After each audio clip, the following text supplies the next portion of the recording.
Hey guys, today we're going to be sharpening a knife.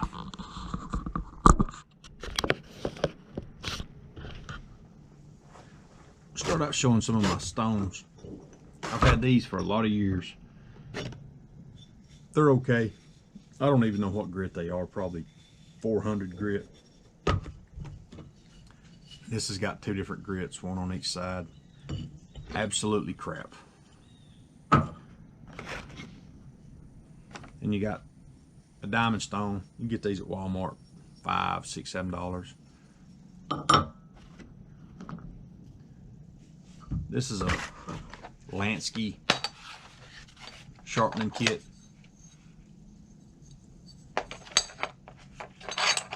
It works okay. Then you have one of these that you run your knife through. It's got ceramic rods on either side. They work okay in a pinch. Then you have a Work Sharp field sharpener. I don't know what it's really called. It's just Work Sharp. This is worth every penny. It's about $25 off eBay. It's got smooth diamond, or a smooth diamond, rough diamond. It's got a fine and a coarse ceramic, and it also has a fish hook sharpener.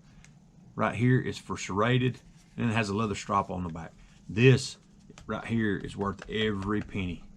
I also have some Japanese water stones.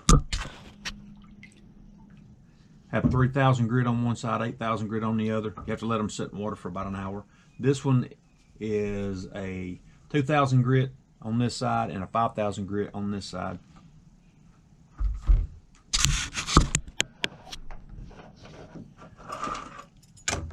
Now let's see.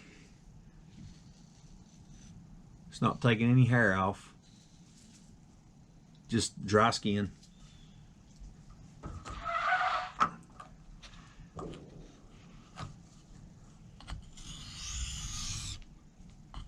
There's different techniques. You just find the one that you're comfortable with. Some people, I've seen them go back and forth this way, go back and forth this way. This seems to work for me.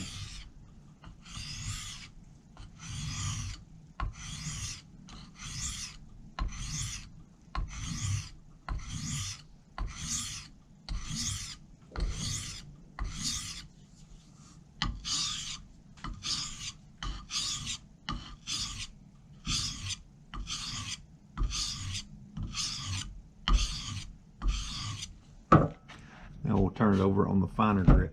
Now, you can see there's some dark places on here.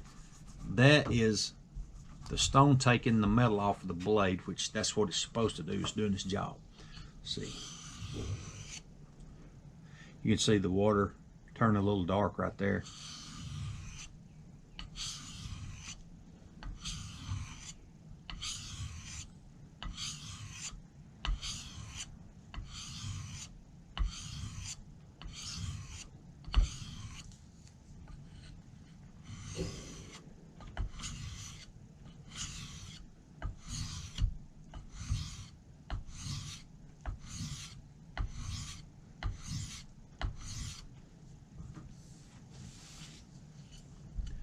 I feel the knife already getting sharper. Let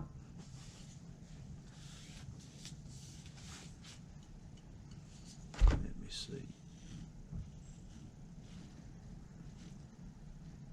All right. It shaved a little bit of hair right down here, still a little dull, but this right here shaved a good bit of hair. So this is where you really make your money. A leather strap and some compound. Now this tool right here is, I don't know the brand of this, but this is actually for sharpening wood cutting tools, gouges, curved hook spoon knives. And it comes with some compound, and you just put the compound on there,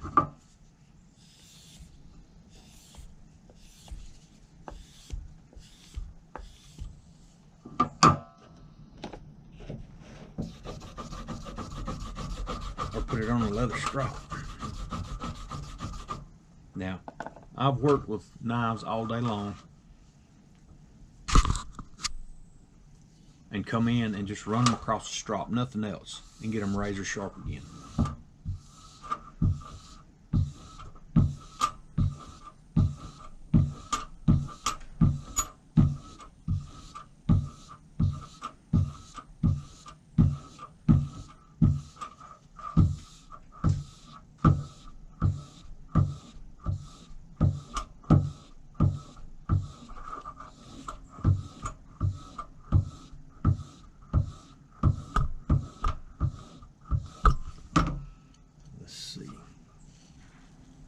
Oh, it's shaving hair now.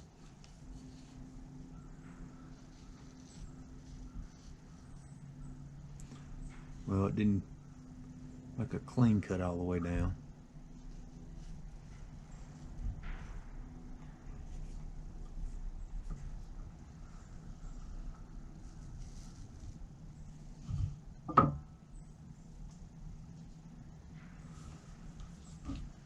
So I haven't really done a lot to this knife. Just run across this stone and this strop. When I was a kid, my granddaddy bought me an old timer's knife.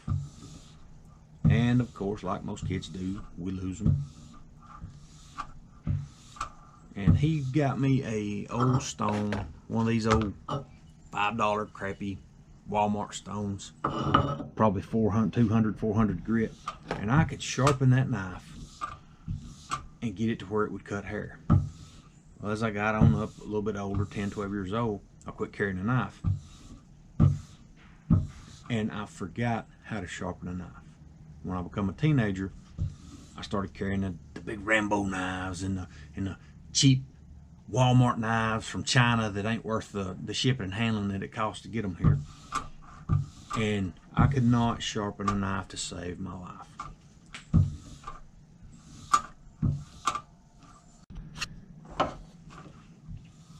Once I became a Boy Scout leader, I had this first year scouter take and use one of these old crappy stones and show me how to sharpen a knife. I went back to the campsite, took out my little old bitty knife, and I sharpened my knife, and I was so excited because I had this young kid teach me something that I had learned years before but had forgotten.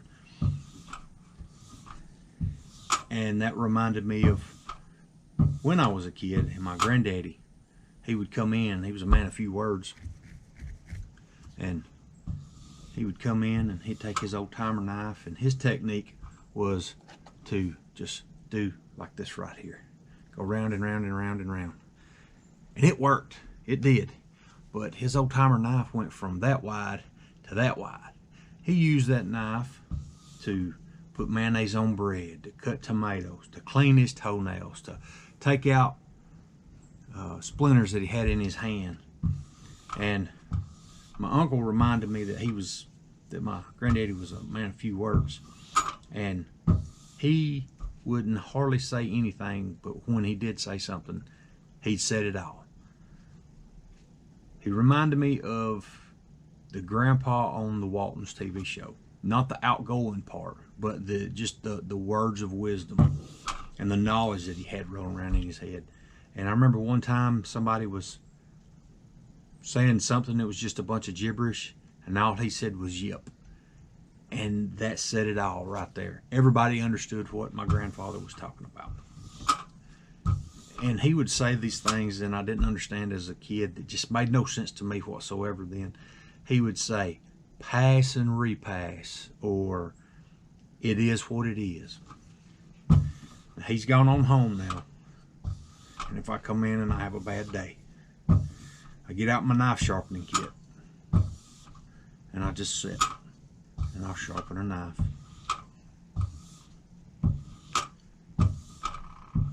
And think of my granddaddy. And that's how I keep him in my heart. Let's see what we got now.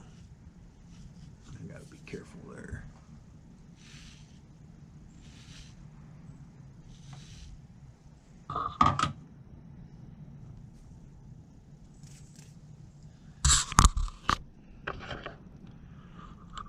I hope I was able to shed a little light on sharpening a knife, maybe a little bit of wisdom like my grandfather did. And if there's somebody out there that didn't learn anything, the only thing I can say, it is what it is. Y'all have a good day.